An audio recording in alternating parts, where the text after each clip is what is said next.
When you talk about 90s rock mythology, you just cannot avoid Courtney Love. Courtney, Love, Michelle, like my middle name really is Love. She wasn't just famous, she was infamous. Talented, confrontational, and relentlessly scrutinized. Her love life became tabloid fuel, conspiracy material, and rock folklore all at once. Kurt Cobain, love, addiction, and media frenzy. Before she was widely villainified, Courtney Love was already a force in the underground music scene, but everything changed when she met Kurt Cobain. They met in the early 90s as the Seattle scene was exploding. Kurt was fronting Nirvana, who were all about to dominate mainstream with Nevermind, and Courtney was leading her own band Hole. Their chemistry was instant, chaotic, obsessive, romantic, and destructive. They married in 1992 in Hawaii. Courtney wore a vintage lace dress, Kurt wore pajamas. It was messy and poetic, exactly like them. But almost immediately, the press turned their relationship into a spectacle. Stories about drug use surfaced, questions about parenting, endless coverage. Courtney was portrayed as manipulative, volatile, and opportunistic, while Kurt was framed as fragile and tortured. After Kurt's death in 1994, the ugliness intensified. Conspiracy theories targeted her, making her one of the most hated women in rock, blamed by strangers for how Kurt Cobain passed. Whether you like her or not, it is undeniable. The public narrative hardened around her during this period, and it shaped how every relationship would follow. Billy Corgan, creative chemistry and emotional fallout. Before and after Kurt was Billy Corgan of the Smashing Pumpkins. Their relationship was on and off again through the 90s. It was competitive, passionate, and artistically charged.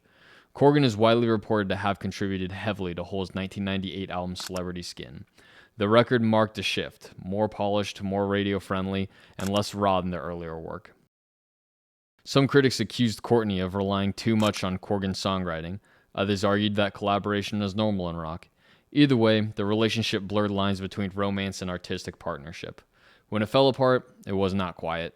Interviews hinted at resentment, with there being many subtle lyrical jabs and creative tension spilling into the public perception. The pattern was forming. Courtney's relationships weren't just personal, they became cultural events. Edward Norton, the stable era that still ended. Then came Edward Norton in the late 90s. Compared to her previous partnerships, Norton represented something different. Hollywood intellect. Instead of grunge chaos, he reportedly helped produce Celebrity Skin and was seen as a grounding influence during that era. For a moment, it looked like Courtney might step out of the pure rock scandal mode and into something steadier. But even that relationship didn't last. While it wasn't publicly explosive like her marriage to Kurt, it quietly dissolved. Different lifestyles, different priorities, the same underlying theme. Intensity burns hot, but rarely forever. Trent Reznor, rumors, feuds, and dark energy. Another name frequently linked to her is Trent Reznor of Nine Inch Nails.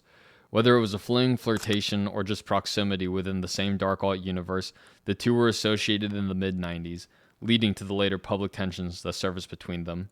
This wasn't just tabloid drama, it was symbolic of the era's industrial grunge crossover scene, where ego and artistic identity were constantly clashing. With Courtney, even rumored relationships carried conflict energy. The Dave Grohl tension. While she did not date Dave Grohl, their post-Nirvana relationship became one of the most talked about tensions in rock history. After Kurt's death, disagreements over Nirvana's legacy, royalties, and control of unreleased material created a long-running strain between them. While not romantic, this conflict fed into the border narrative that Courtney was constantly surrounded by interpersonal chaos. Fair or not, the perception stuck. Marilyn Manson and the shock rock orbit. In the late 90s, Courtney was often photographed around figures like Marilyn Manson. Whether this was a serious relationship or simply a scene overlap remains debated, but the association reinforced her image as rock's most controversial woman. At this point, the media didn't need confirmation. If she was seen with someone provocative, headlines wrote themselves. Her dating life had become a spectacle. Steve Coogan, a different chapter. In the early 2000s, she was linked to Steve Coogan. This pairing felt unexpected. A British comedian meets alternative rock lightning rod. Reports suggested a brief relationship, but like many chapters in her romantic history, it was short-lived. By this time, the cultural moment had shifted. The 90s were over, but the reputation followed her. Now the real question is, was her dating life uniquely disastrous or just uniquely public? Courtney Love existed at the intersection of massive fame, substance abuse culture in the 90s rock scene, misogynistic media framing, two larger-than-life artistic personalities colliding. Male rock stars dated recklessly all the time. But Courtney was judged differently, more harshly, more personally. Her relationships were called manipulative instead of passionate, strategic instead of collaborative, toxic instead of tragic. By many accounts, chaos was real, addiction was real, and ego clashes were real. But the ugliness wasn't just in the relationships, it was how the world consumed them.